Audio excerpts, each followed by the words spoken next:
Hello student, welcome to my YouTube channel. तो बच्चों, आज हम देखेंगे दूसरा पार्ट पाइथागोरस का प्रमेय। पहला पार्ट तो हो चुका, अभी दूसरा पार्ट अपना चालू होने वाला है पाइथागोरस का प्रमेय। तो बच्चों, इसमें पाइथागोरस प्रमेय में क्या क्या दिया है हम यहाँ पे देख लेते हैं। पहले प्रमेय वगैरह जो दिया है वो सब देखेंगे, इसके आधार पे हम 2.1 सॉल्व करेंगे।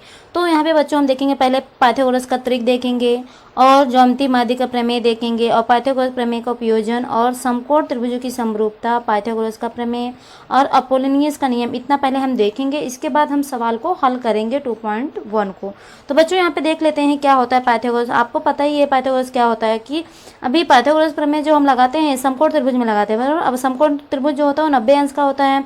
एक कोण उसका क्या होता है, समकोण होता है। मतलब यहाँ पे 90 अंश है, मतलब ये समकोण त्रिभुज है, बराबर। अभी कर्ण का वर्ग, कर्ण क्या है, पी आर है, पी आर का वर्ग यहाँ पे दिया है, बराबर।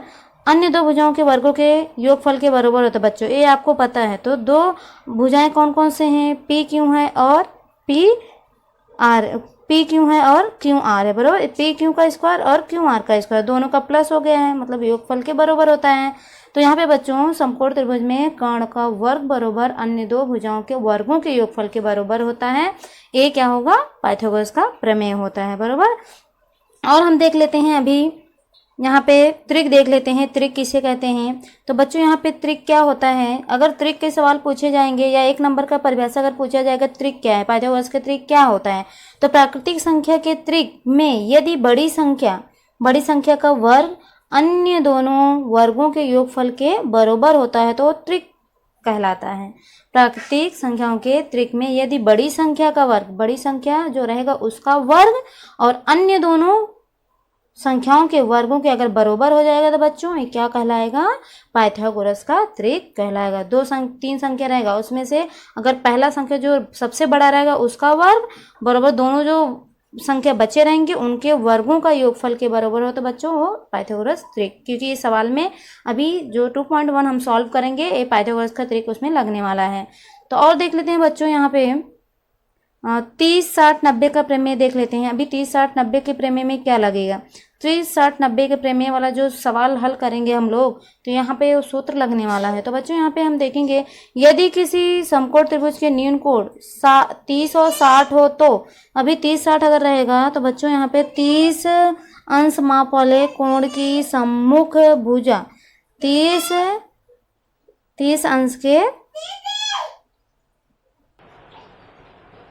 तो बच्चों यहाँ पे 30 माप वाले कोण का सम्मुख भुजा लंब कर्ण की लंबाई की आधी होती है और 60 अंश के माप के जो सम्मुख कोण की लंबाई होता है वो कर्ण की लंबाई की क्या होता है, कर्ण में 3/2 के गुना होता है। मतलब हम यहाँ पे देख लेते हैं, यहाँ पे दिया हुआ है कि यहाँ पे डायग्राम दिया हुआ है, यहाँ पे आपको अच्छे से समझ में आ जाएगा। यहाँ पे 30, अभी 30 अंश के सामने वाला जो सम्मुख भुजा होगा, अभी बच्चों 30 अंश इधर बन रहा है, बराबर। इसके सामने वाला भुजा कौन सा है, यम एन है।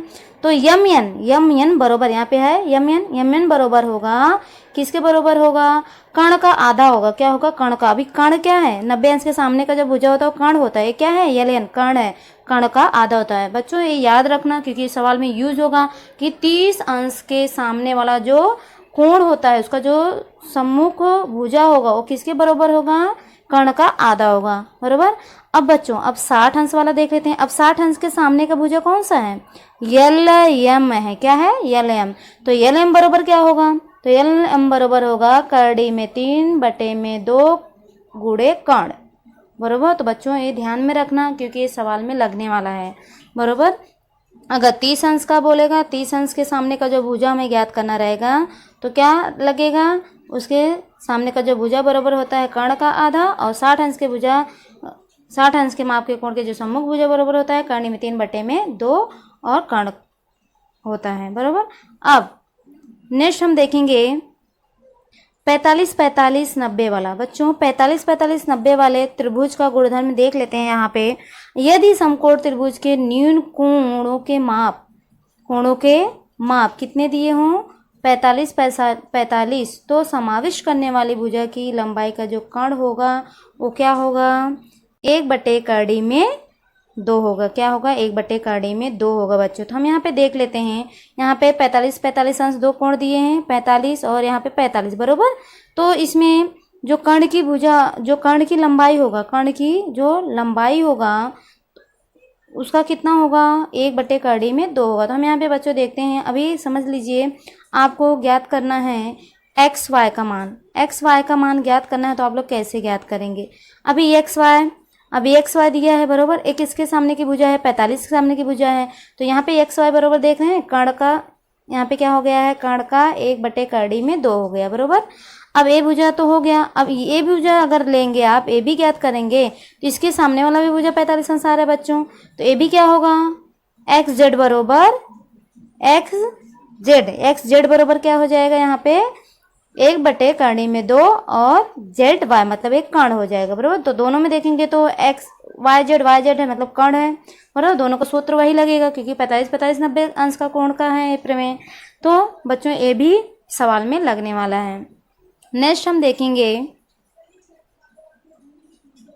अभी हम देख लेंगे समरूपता और समकोण त्रिभुज। यहाँ पे समरूपता और समकोण त्रिभुज बच्चों यहाँ पे दिया है कि समकोण त्रिभुज, अगर ये प्रमेय पूछेगा तो दिया रहेगा, प्रमेय दिया रहेगा, क्या दिया रहेगा, समकोण त्रिभुज में कर्ण पर खींचे गए शीर्ष लंब से निर्मित दोनों त्रिभुज परस्पर तथा मूल समकोण त्रिभुज के क्या होते हैं, समरूप होते हैं। मतलब ये समरूप दिख रहे हैं बरोबर, लेकिन एक छोटा है एक बड़ा है, लेकिन रूप दोनों का क्या है, समरूप है। और ये समकोण त्रिभुज है दोनों बरोबर, क्योंकि 90 अंश इधर भी बन रहा है और 90 अंश इधर भी बन रहा है बरोबर। तो बच्चों यहाँ पे हम देखेंगे अभी दत्त में क्या दिया है, दत्त में हम लोग क्या लिए हैं, यहाँ पे ABC लिए हैं बरोबर। ABC में कोण ABC मतलब कोण भी कितने अंश का है, कोण भी कितने अंश का है, 90 अंश का है बराबर। अब BD लंब AC, क्योंकि बोला यहाँ पे शीर्ष लंब, यहाँ पे कर्ण पर शीर्ष लंब डालना है, तो यहाँ पे हम कर्ण पर हम शीर्ष लंब से ऐसा कर्ण पे शीर्ष लंब डालेंगे, मतलब कि AC पर BD लंब डालेंगे। क्या करेंगे, BD लंब खींचेंगे ऐसा, AC पर हम लोग क्या करेंगे, BD लंब खींचेंगे क्योंकि यहाँ पे दिया हुआ है। और इसलिए देखेंगे बच्चों यहाँ पे ADC, जो ADC है एक रेखा में देखेंगे तो ये एक रेखा में है बरोबर। तो बच्चों एक रेखा में है इसलिए क्या हो जाएगा, एक रेखी हो जाएगा बरोबर, इसलिए यहाँ पे एक रेखी दिखाया गया है। अब साथ ही क्या करना है कि ये समरूप त्रिभुज होंगी, जो त्रिभुज दोनों बनेंगे वो क्या होंगे, समरूप त्रिभुज। तो कौन कौन से त्रिभुज बन रहे हैं, ADB बन रहा है, ADB मतलब ए वाला त्रिभुज ADB, ये किसके समरूप होना चाहिए, ABC के समरूप होना चाहिए, बड़े वाले त्रिभुज के समरूप बरोबर। यहाँ पे ए हमें सिद्ध करना है।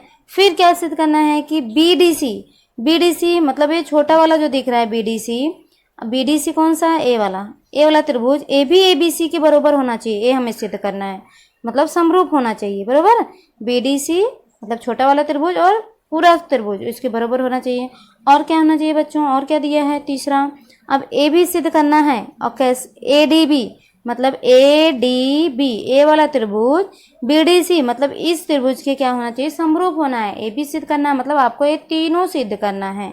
तो हम क्या करेंगे यहाँ पे बच्चों, तो उत्पत्ति में हम क्या ले लेंगे कि ADB और ABC मतलब बड़ा वाला त्रिभुज ले लेंगे और छोटा वाला त्रिभुज बराबर। अब दोनों में हम देखेंगे, अभी बड़ा वाला त्रिभुज ADB, अभी ADB ले लिए और कौन सा ले लिए, ABC मतलब पूरा कोण त्रिभुज ले लिए बराबर। अब इसमें देखेंगे जो कोण बन रहा है वो कौन सा कोण सामान्य है। अभी सामान्य कोण ए पे जो है सामान्य कोण आ रहा है बराबर। जब ए पे कोण बन रहा है, ए पे बच्चों जो कोण बनेगा वो कौन सा कोण होगा, सामान्य कोण होगा। देखेंगे तो अगर ए वाला अगर हम त्रिभुज ले रहे हैं और ए पूरा त्रिभुज ले रहे हैं तो कोण ए पे दोनों आ रहा है बराबर, दोनों में एक कोण आ रहा है। तो ए कोण जो होगा वो क्या होगा, बरोबर होगा, जितना ए इसका होगा इसका भी इतना होगा, मतलब ये सामान्य कोण से क्या हो जाएंगे, दोनों बरोबर हो जाएंगे। और देख लेते हैं बच्चों, इसमें देखेंगे तो जो यहाँ पे डी पे जो बन रहा है कोण, मतलब डी पे और इसका बी पे, डी और बी पे, यहाँ पे इसका छोटे में डी पे और बड़े का बी पे, ये कितने अंश का बन रहा है, 90 अंश का बन रहा है। इसलिए ये दोनों त्रिभुज क्या हो जाएंगे, सर्वांग सम दोनों कोण हो जाएंगे। और देख लेते हैं, यहाँ पे दो कोण हम लोग देख लिए, इसलिए बच्चों यहाँ पे दो कोण हम लोग देखे बरोबर, सामान्य कोण देखे, प्रत्येक कोण 90 अंश का देखे, इसलिए को कसौटी से ये दोनों त्रिभुज क्या हो गए, ये दोनों त्रिभुज यहाँ पे समरूप हो गए बरोबर। अब हम देखेंगे यहाँ पे देखेंगे BDC।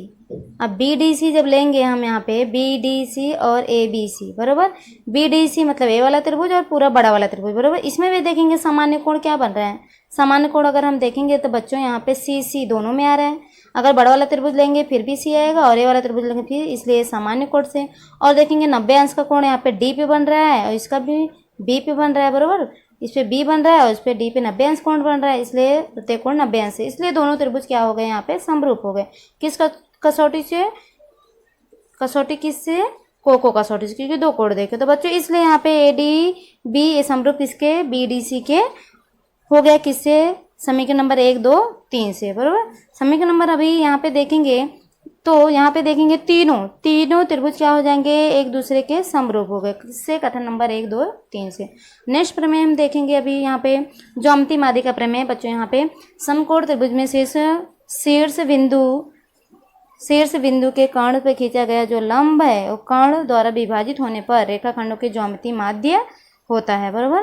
तो अगर ऐसा प्रमेय दिया रहेगा, समकोण त्रिभुज में शीर्ष बिंदु से कर्ण पर खींचा गया लंब रेखा कर्ण द्वारा विभाजित होने पर रेखाखंडों में ज्यामिति माध्य होता है। बच्चों यहाँ पे डायग्राम दिया है, उत्पत्ति में हम लोग क्या लिखेंगे यहाँ पे? समकोण त्रिभुज है पी क्यू आर, बराबर। ए पी क्यू आर क्या है? समकोण त्रिभुज है। इसमें क्यू एस लंब है, किस पर लंब है? क्यू एस लंब है, किस पर लंब है? पी आर पर लंब है, बराबर। इस अभी यहाँ पे समरूप त्रिभुज कौन से त्रिभुज समरूप है? क्यू आर एस और पी एस क्यू, ये दोनों क्या है? समरूप हैं, समकोण त्रिभुज की समरूपता से, बराबर। यहाँ पे समरूप हैं। अब यहाँ पे देखेंगे जब समरूप रहता है तो समकोण यहाँ पे समरूपता से ये भुजा क्या हो जाएगा? एक दूसरे के अनुपात में हो जाएंगे। क्यू एस किसके अनुपात में होगा? पी एस के अनुपात में होगा। और एस आर किसके अनुपात में होगा? एस क्यू के अनुपात में होगा, बराबर। यहाँ पे हो गया। और अब देखेंगे बच्चों यहाँ पे ये दोनों क्या हो जाएंगे? बरोबर हो जाएंगे, इसलिए ये दोनों क्या हो जाएंगे? एक दूसरे के बरोबर हो जाएंगे। तो यहाँ पे बच्चों अगर हम तिर्यक गुणा करेंगे, बराबर, क्यू एस ए स्क्वायर हो जाएगा, क्यू एस के क्या हो जाएगा? स्क्वायर हो जाएगा, बराबर। यहाँ पे क्यू एस स्क्वायर हो गया, बराबर। पी एस और एस आर दोनों गुणा हो गए, तो ये हो गया ज्यामिति माध्य, मतलब बराबर। इसलिए शेष लंब क्यू एस या पी एस तथा एस आर का क्या है? ज्यामिति माध्य। तो अपना सूत्र यहाँ पे क्या बनेगा? क्यू एस जो बीच में लंब होता है इसका स्क्वायर बराबर होता है किसका गुणा करने पर? पी एस के गुणा से, और एस आर के गुणा करने पर क्यू एस का स्क्वायर बनता है। बच्चों ये याद रखना, सूत्र लग सकता है सवाल में। अभी हम देखेंगे पाइथागोरस का प्रमेय। तो बच्चों यहाँ पे पाइथागोरस का प्रमेय आपको पता है, समकोण त्रिभुज के जो कर्ण होते हैं, कर्ण का जो वर्ग होता है शेष दो भुजाओं के वर्गों के योगफल के बराबर होता है, बराबर। तो यहाँ पे त्रिभुज दिया हुआ है ए बी सी में कोण बी जो है कितने अंश का है? 90 अंश का है, और ए सी का वर्ग बराबर होता है दोनों भुजाओं के वर्गों का योगफल। तो ए सी क्या है? वर्ग हो गया, और ए बी का वर्ग और बी सी का वर्ग, बराबर। और रचना हमें क्या करना है? बी से, अभी बी से एक लंब खींचना है। किस पर खींचना है? ए सी पर लंब खींचना है, और उसका नाम क्या है? बी डी है। अब खींचने पर देखेंगे तो बच्चों यहाँ पे ए डी सी एक रेखी होगा, इसलिए ए डी सी एक रेखी में लिख दिए। अब उत्पत्ति में क्या आएगा? उत्पत्ति में ए बी सी में अभी ए बी सी हम पूरा त्रिभुज लेंगे, और इसमें बी डी लंब है, बी डी किस पर लंब है? ए सी पर लंब है, लिख देंगे रचना करने पर। इसलिए ये दोनों त्रिभुज क्या हो गए? तीनों समरूप हो गए, क्योंकि समकोण त्रिभुज की समरूपता से तीनों क्या हो गए? समरूप। क्योंकि तीनों त्रिभुज मतलब क्या? बड़ा वाला त्रिभुज और ए वाला त्रिभुज और ए वाला त्रिभुज, बराबर।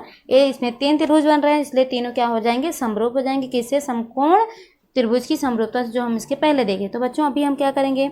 अभी अगर हम दोनों लेंगे दो त्रिभुज, मतलब ये दोनों त्रिभुज और यहाँ पे ए दोनों त्रिभुज इधर लेंगे, बराबर। तो देखेंगे तो बच्चों यहाँ पे समरूपता मतलब समरूप त्रिभुज की संगत भुजाएं, अगर हम समरूप त्रिभुज की संगत भुजाएं लेंगे बच्चों, तो देखेंगे यहाँ पे ए बी, अभी ए बी का अनुपात क्या हो जाएगा? ए डी हो जाएगा, बराबर। ए हो गया। और बी सी का, अब बी सी अगर लेंगे तो बी सी का बी डी हो जाएगा, यहाँ पे हो गया। ये बराबर हो किससे? ए सी, अभी ए सी यहाँ पे है, ए सी किसके? ए बी के समरूप हो जाएगा, मतलब अनुपात हो जाएगा। तीनों बराबर हो गए, किससे? समरूप त्रिभुज की संगत भुजाओं से, बराबर। तो इसलिए बच्चों यहाँ पे अभी ए बी और ए डी, ए सी और ए बी की क्या हो जाएगा? बराबर हो जाएगा। तो बच्चों यहाँ पे देखेंगे ए बी आ गया, ए बी गुणा होके क्या होगा? ए बी का स्क्वायर हो जाएगा, और ए डी और ए सी दोनों क्या हो जाएंगे? गुणा हो जाएंगे। तो कथन नंबर 1 और 2 से। तो बच्चों इसमें भी देख लेते हैं, ए बी सी और बी डी सी में, इसमें भी यही सेम रहेगा, ए बी का बी डी होगा, बराबर। ए बी का बी डी हो गया, बी सी का क्या हो जाएगा? डी सी हो जाएगा अनुपात में, और पूरा ए सी का बी सी अनुपात में हो जाएगा। तो समरूप समरूप त्रिभुज की संगत भुजाओं से, क्योंकि इसके पहले हम लोग पढ़े हैं, इसलिए यहाँ पे BC और AC दोनों क्या हो जाएंगे, BC और AC दोनों बराबर हो जाएंगे। तो BC BC गुणा होगा, स्क्वायर होके हो जाएगा, और DC और AC भी गुणा हो जाएंगे, बराबर। तो बच्चों यहाँ पे अब दोनों कथन अगर हम लेंगे, समीकरण नंबर 1 और समीकरण नंबर 2, तो बच्चों यहाँ पे समीकरण नंबर 1 और समीकरण नंबर 2 देखेंगे तो यहाँ पे AB का स्क्वायर और BC का स्क्वायर, AB का स्क्वायर और BC का स्क्वायर हम प्लस करेंगे, बराबर। जब प्लस करेंगे तो बच्चों यहाँ पे जब लेफ्ट साइड का हम प्लस करना है तो राइट साइड का भी प्लस करना पड़ेगा, AD और AC और प्लस DC और AC, बराबर। तो देखेंगे बच्चों इसमें दोनों में कॉमन क्या है, कॉमन क्या है, AC है। AC को हम क्या करेंगे, बाहर ले लेंगे, बाहर ले लिए, बचा क्या है यहाँ पे AD बचा तो AD लिख दिए, प्लस यहाँ पे DC बचा, DC लिख दिए, बराबर। तो बच्चों यहाँ पे AC, अभी AC तो हम यहाँ पे लिख दिए, लेकिन यहाँ पे भी AC कैसे आ गया, अभी देखेंगे बच्चों यहाँ पे AC जो आ गया, ADC एक रेखी में है, ADC यहाँ पे एक रेखी में देखेंगे तो ADC क्या है, एक रेखी में है, इसलिए हम क्या कर सकते हैं, यहाँ पे ले सकते हैं, मतलब ये दो भाग में बटा हुआ है। AD और DC ये किसके बराबर होगा, AC के बराबर होगा। तो यहाँ पे दिया हुआ है कि यहाँ पे क्या दिया है, AD और AC दिया है, तो AD और AC दोनों प्लस करके हम क्या लिख सकते हैं, AC लिख सकते हैं ना, AD और DC दोनों प्लस हो जाएगा तो क्या हो जाएगा, AC। तो बच्चों यहाँ पे क्या आ गया, ABC का स्क्वायर और BC का स्क्वायर बराबर क्या हो जाएगा, AC का स्क्वायर। मतलब इसको सीधा करके AC का स्क्वायर लिखेंगे और AB का स्क्वायर प्लस BC का स्क्वायर। तो ये क्या था, अपना पाइथागोरस का प्रमेय हो गया, बराबर। और देख लेंगे अब पाइथागोरस का, अभी यहाँ पे बच्चों अब हम देखेंगे 2.1 का जो सवाल रहेगा वो हम नेक्स्ट वीडियो में बोर्ड पे देखेंगे, बराबर। प्रश्न संग्रह 2.1 के सवाल हम नेक्स्ट वीडियो में देखेंगे। तो बच्चों कुछ डाउट आएगा आप कमेंट कर सकते हैं। धन्यवाद।